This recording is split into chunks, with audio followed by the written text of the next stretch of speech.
Hello everyone, my name is Loko and welcome to a new episode of StarCraft 2 Strategy. Today we're gonna go more in depth on the Zerg vs Zerg Build Order video that I put up earlier this week. And yeah, if you haven't seen that one just yet, I would recommend you go see it and check it out first, because you know, I'm pretty much going in depth on that build order, on pretty much every single aspect of the build order in this video. So I'm going to assume you can already kind of dream the build order. If not, I would recommend opening up the build and simply like putting it on your other monitor if you have that luxury, or you're just opening up in a second window so you can take a look at the build order, so you actually know what we are going to be talking about. Because like I said, we're going to be zooming in on pretty much every single part. So I made a little bit of a list of things that I want to be talking about. So first of all, we're going to be talking about Overlord placement. Now, Overlord placement is pretty much the most important thing in ZVZ. In Zerg vs Zerg, the Overlords will basically be free to roam the map for as long as Mutalisks are not out. So for at least like the first, like, I don't know exactly how long, but like the first 10 minutes or so, Mutalisks are not really a threat, so you will be able to at least have Overlords pretty much covering every single attack path. Now, there are a few different ways you can spread them, and if you want to have really specific things for each map, you should probably check out a programmer instead. But I'm gonna give you a few general guidelines on how to spread your Overlords. So here we go, this is going to be Battleship Vestige. Now you probably recognize this map if you played StarCraft 2 at all, but just to make it a little bit clearer, right here we have 3 different kind of setups that you can have. So I'm going to assume that you spawn in the top left corner, and the red dots right now are going to represent the bases that you will be able to take during the game, obviously. Now when it comes to Overlord placement in ZVZ, you always need to keep in mind that you need to cover pretty much every possible or most attack paths that your opponent can go for. So let's say he wants to go for a big Zergling run by around 6 minutes or so. You will be able to scout that if you place your Overlords properly and if you take a look at the minimap. So I'm going to assume as well that you need to look at the minimap pretty much every single second that you can look at the minimap. So these are the first Overlord steps that I would take. So the very first Overlord, as you can see, will go into the natural to check out if there is a hatchery down, and if there is a hatchery down, he will simply fly it back, and if there's no hatchery down, well, you will still be able to at least hang it right there, or move it back. It's kind of up to you, but I would put that one to the big ramp on pretty much every single map. The second Overlord will always be at the position that's also covering a big attack path. Sometimes you can even cover 2 attack paths on certain maps, but on this specific map, Battleship Vestige, you can actually put it right there to cover the second most important run by. As far as the third Overlord goes, and this one is absolutely crucial, always send your third Overlord to the third base of your opponent on pretty much every single map in Zerg vs Zerg. This is actually really important because it pretty much always allows you to scout early third bases from going up, and it also allows you to most of the time cover a third important attack path.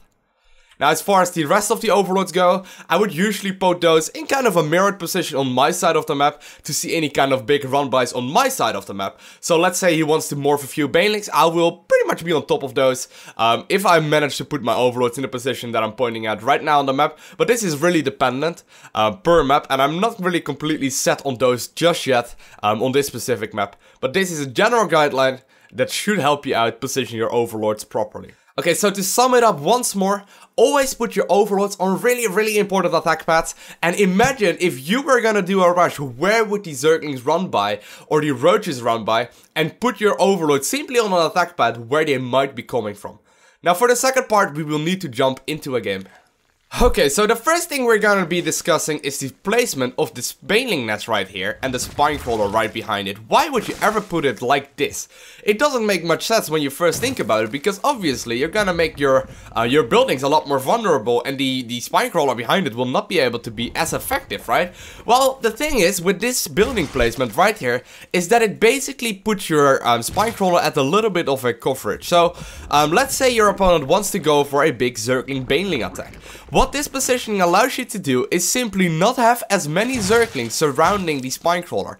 Now, this one might actually be a little bit displaced because there might be a little bit of a gap right there. I'm not completely certain on that. But in theory, what this placement allows you to do is simply make a little bit of a wall off around your Spore Crawler. I can even put my queen right next to it to reduce the surface area that Zerglings can use to attack this Spore Crawler by maybe even more than 50%. So let's say your opponent is going for a big push. He's probably not gonna target fire the Baneling nest down anyway, and you will be able to cover most of the attacking Zerglings by simply positioning your buildings like this. Okay, so it is pretty clear, right? The first most important thing when it comes to scouting in Zerg vs Zerg is the Overlord positioning. You need to have the third Overlord of yours go to their third base to usually scout it out. And with the second part of scouting in Zerg vs Zerg is pretty much always done with the other Overlords that will they will cover most important attack paths and you will be able to see pretty much every run by incoming. Now, the second part of scouting in Zerg vs Zerg will pretty much always come from Zerglings. And there are a few windows that you can use, and there's two that I would really advise you to do.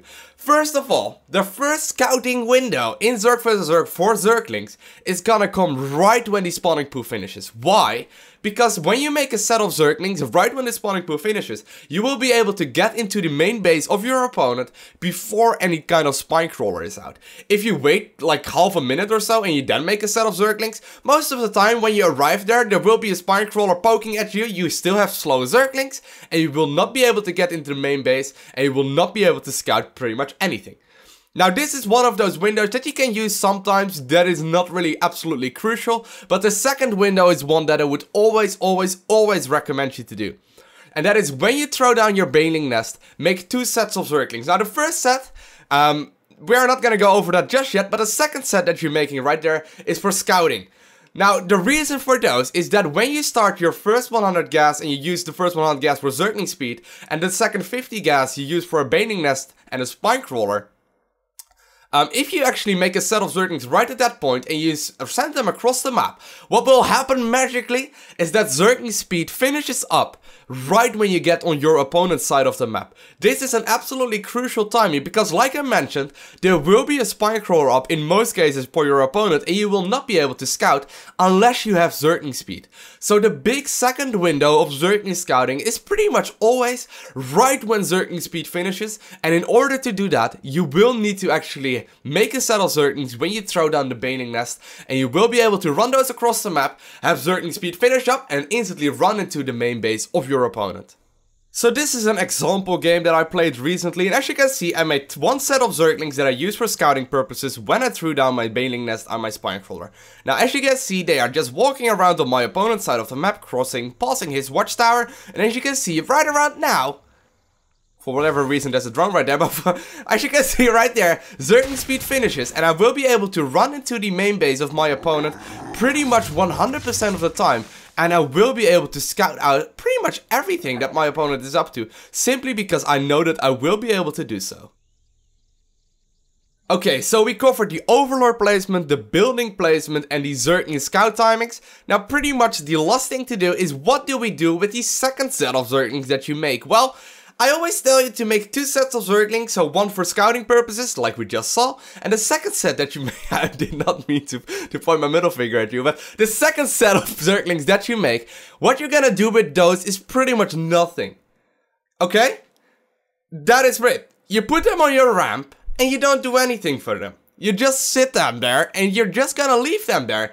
In case one of your Overlords, so considering you put your Overlords in proper locations, considering your Overlord scout Zerglings coming by, you will be able to morph those 2 Zerglings into Banelings as soon as the Baneling nest finishes, but I would simply not do that as long as you don't see anything coming. They are basically what you could call like, oh shit, Zerglings, because you just have them there in case your opponent is going for an all-in, and I've actually found that pretty much 100% of the time, they are going to be worth it. Like, they are absolutely worth it, because if your opponent goes for an all-in, that 1 drone that it costs you to make those Zerglings in advance is pretty much always worth it.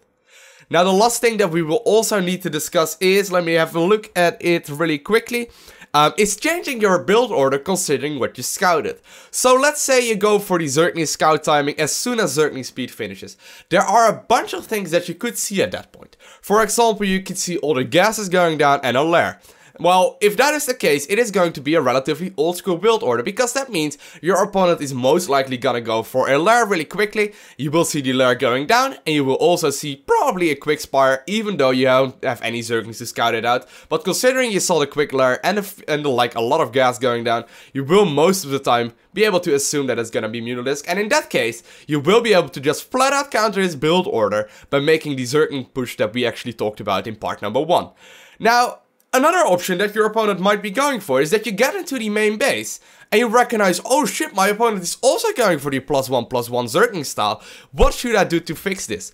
Well, one of the things you could simply do is continue the Zergling push and actually get something like Baneling speed or maybe quick infestors to do with his Zerglings. But another follow-up, as soon as you see the +1/+1 going down for him, simply cancel the +1 melee attack, start +1 ranged attack and throw down more gas and a Roachborn. That way you will pretty much always be able to flat out counter what your opponent is doing, because you know what he's doing, by making a bunch of roaches.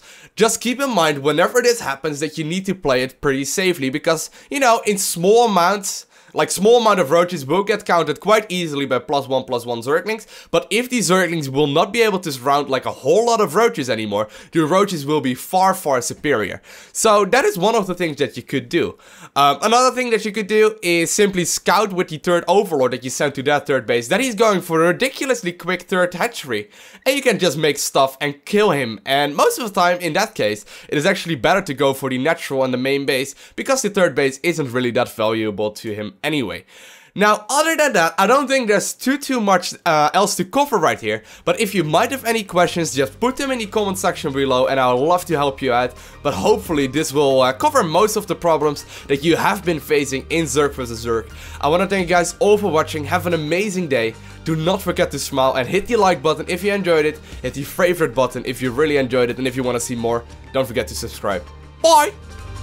Okay, it's time to really focus because I've been losing a bunch. I think I'm gonna go for a really safe game this time around. Nah, no YOLO hatch first. Let's just